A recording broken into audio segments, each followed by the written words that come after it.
Assalamualaikum warahmatullahi wabarakatuh. Halo semuanya.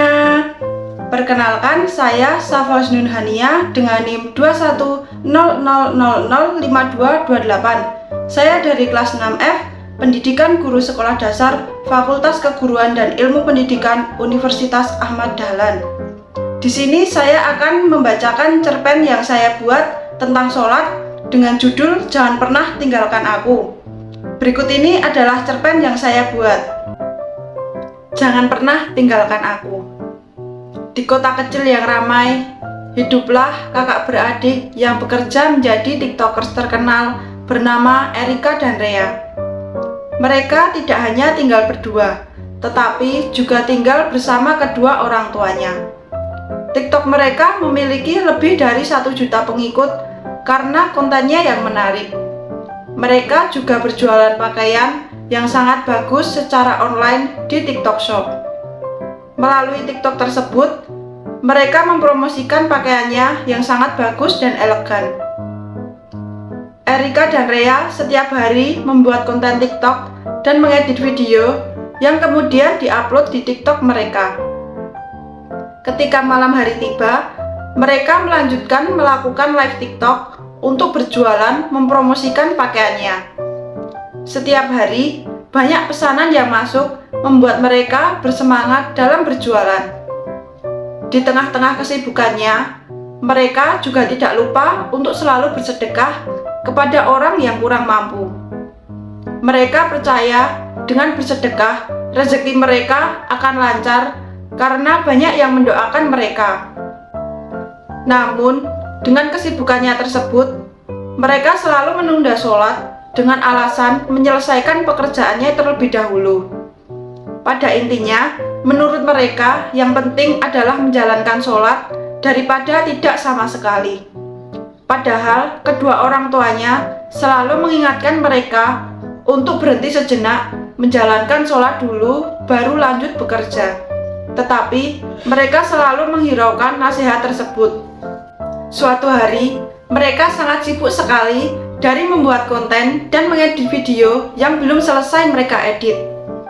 Ketika membuat konten, waktu zuhur pun tiba. Ibu mengingatkan mereka untuk berhenti sejenak dan melaksanakan sholat dulu. Namun, mereka hanya mengiyakan nasihat ibunya. Mereka tetap lanjut membuat konten dan mengedit video. Tanpa disadari, jam dinding menunjukkan pukul 14.45 yang akan menginjak waktu asar. Mereka bergegas mengambil air wudhu, kemudian menjalankan sholat duhur. Tak butuh waktu lama, azan asar pun berkumandang. Mereka langsung melaksanakan sholat asar. Setelah selesai sholat, mereka melanjutkan mengedit video yang belum selesai mereka edit.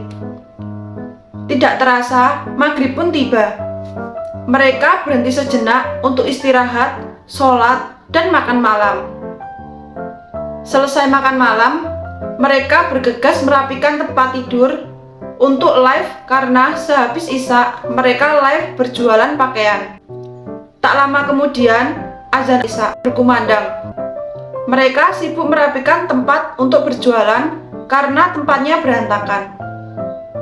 Tak lama kemudian, ibu mereka datang mengingatkan mereka untuk sholat isya dulu, baru berjualan agar diberi kelancaran, kemudahan, dan rezeki yang banyak ketika berjualan nanti.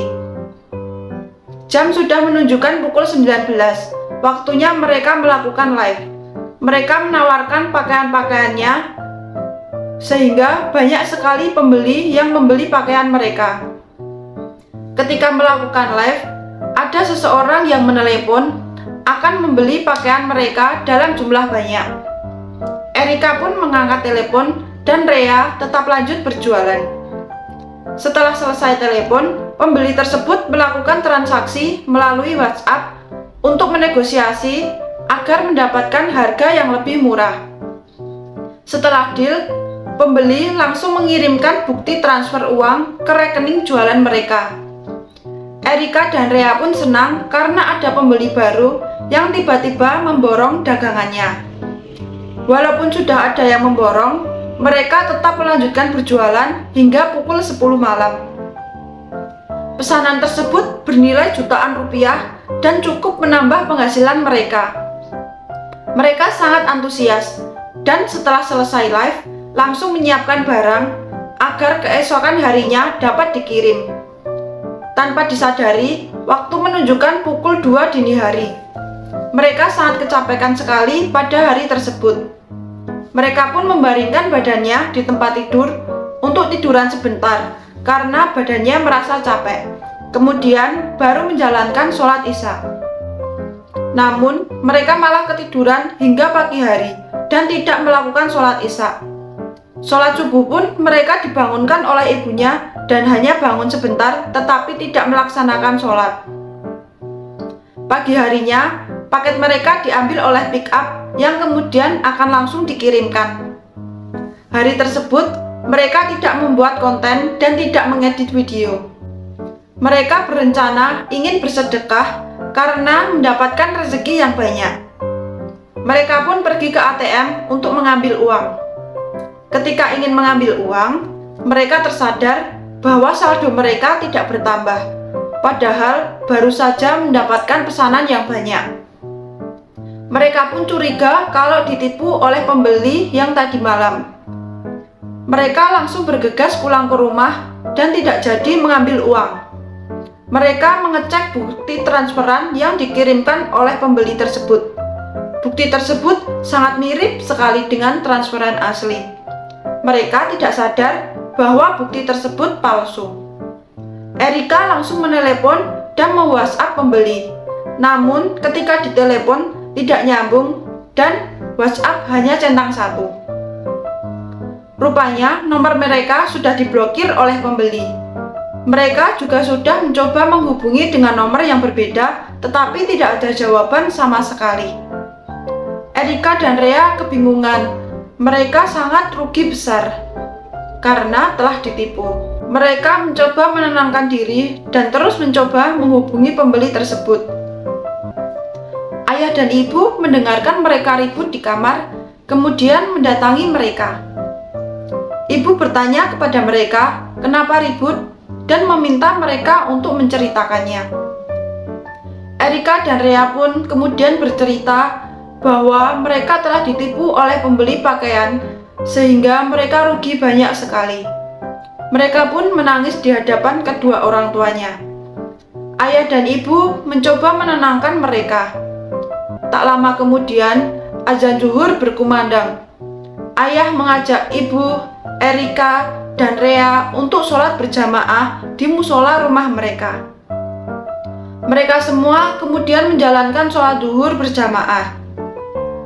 Selesai sholat, ayah dan ibu menasehati Erika dan Rea. Ayah dan ibu berkata bahwa sholat adalah tiang agama. Maka siapa yang mendirikan sholat berarti ia menegakkan sendi-sendi agama. Dan siapa yang meninggalkan sholat, berarti ia telah meruntuhkan sendi-sendi agama. Bayangkan saja, jika rumah tidak memiliki tiang, pasti akan roboh. Sama seperti sholat yang menjadi tiang yang menopang iman kita.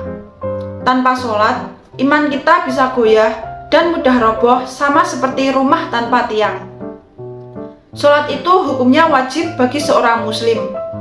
Sholat adalah amal yang akan ditanyai di hari perhitungan nanti. Jika sholat kita baik, insya Allah akan beruntung dan sukses. Sedangkan jika sholat kita rusak, maka dapat celaka dan rugi. Erika dan Rea kemudian masuk ke kamar untuk istirahat sambil melanjutkan mengedit video dan mengupload beberapa video yang telah selesai. Mulai saat itu juga, mereka tidak pernah menunda waktu sholat, bahkan meninggalkan sholat. Sebelum live berjualan, mereka menjalankan sholat terlebih dahulu dan berdoa meminta kepada Allah agar diberikan kelancaran dan kemudahan ketika berjualan. Dalam doanya, Erika dan Rea selalu memohon ampun kepada Allah atas kelalaiannya. Mereka berjanji untuk tidak mengulangi kesalahannya lagi dan menyadari bahwa tidak ada yang lebih penting dari kewajibannya kepada Allah dan segala urusan duniawi harus ditempatkan di tempat yang benar. Mereka selalu fokus pada pekerjaan dengan hati yang tenang dan pikiran yang jernih.